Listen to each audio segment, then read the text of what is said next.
Всем привет! Давайте сегодня приготовим грузди соленые. Это классический рецепт засолки грибов. Для этого нам понадобятся грибы, чеснок, соль, зонтик укропа и лист хрена.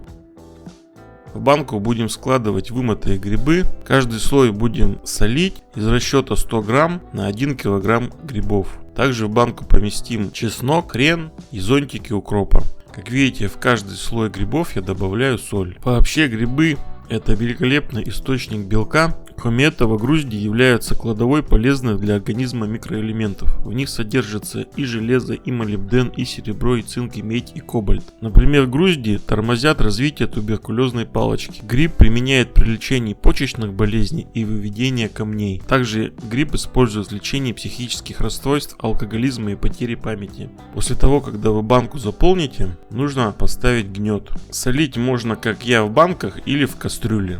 В кастрюле гнет я поставлю на тарелку и прижму грибы, а в банках я использую одноразовые стаканы с водой. Вообще ферменты в соленых груздях очищают сосуды. Грибы оставим на 2 суток для того, чтобы они пустили сок. Как видим, через 2 суток они уменьшились в 2 раза. Заполним банку полностью грибами, переложив грибы из одной в другую и вылив рассол. Соленые грузди положительно влияют на деятельность желудочно-кишечного тракта, а также обладают противосклеротическим и противовоспалительным действием. Снова поставим гнет и уберем на 2 суток. Как видите, через 2 суток рассол полностью покрывает грибы.